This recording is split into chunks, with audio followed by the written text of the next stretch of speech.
it's Zero here, and today I'm bringing you some Halo 3 gameplay for my commentary. So today I wanted to talk about Halo and its innovation.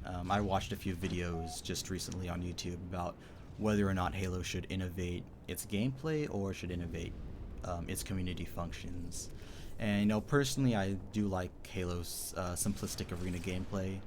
I'm completely conservative on that, so pretty much if I were to say anything about the gameplay, you would have already heard it before. It's nothing new what I would say about how I feel about the gameplay. Just go listen to any competitive player or anyone who likes that Halo's arena styled gameplay.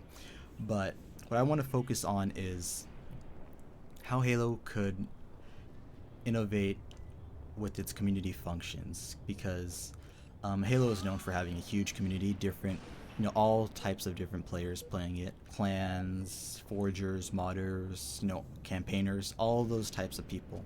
And it just makes sense to me to invest in the innovating community functions so that players won't get bored. I mean, you could say, why not innovate the gameplay for, to keep players invested and keep on playing the game, but I think it'll just, in my mind, you wouldn't get bored from the gameplay if you had constant community interactions. So, let's say throughout your day, you start off playing a few games by yourself, and then later on you see on your friends list, oh, my friend Lurker Zero wants to play with me. Okay, I'm gonna go play with him. And then later on throughout the day, oh, my clan wants to play with me. I got a clan match. You're playing your clan match. You're going at it with each other. There's an enemy sniper on the other team. You make that little rivalry with him. And then maybe you do set him as a rival. I know Halo MCC has like a little rival function built in the game, which I thought that was a neat idea, but probably since the game was broken, it was never truly fully realized. But yeah, little things like that. You find yourself invested into a community. You feel like you are a part of this game. You feel like you're somewhat like of an RPG element. You feel like, oh, I'm a big sniper guy, or I'm a competitive MLG person. I have that 50. When people see me, they know what I do.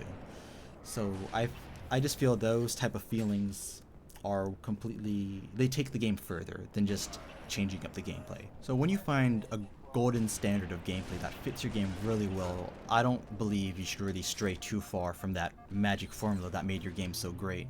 I mean, Call of Duty did really good for a long time by just pretty much doing what it did, being Call of Duty. But they did add lots of community features in for the players.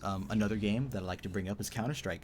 The gameplay has been I guess theoretically the same for about 15 years now, and it is one of the biggest internationally competitive, a big international game played on so many competitive levels. It's just crazy.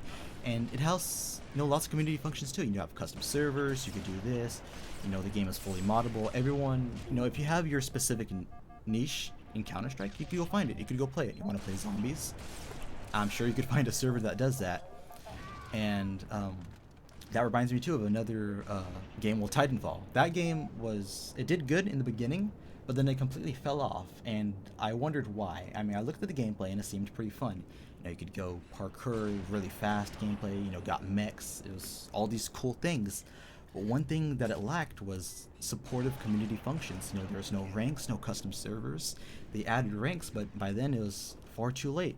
And for a game that was 100% multiplayer, it should have been there. It was just missing so many community features, and that should have been there. I mean, it was just a multiplayer game. Those features should have been in the game day one. They had the time to develop them. So, that's what I have to say for today. I think investing innovation in community features will bring a game a long way without having to touch the gameplay all too much. If you feel like you're a part of a community and every day you feel like it's a new, look at MCC, kind of be weird. Well, anyways, if you feel that, if you feel like you're a part of a community, you have something to do, every day is a new day, who knows, maybe you might play Halo one day and there's an online tournament like built into the game. There is a built-in tournament system in the game that you could sign up for and play, and who knows, maybe if you win you could get like a free Xbox Live for a year. Now that right there is something that I would love to see, but maybe I'll do an idea video like that later on, but that's what I have to say.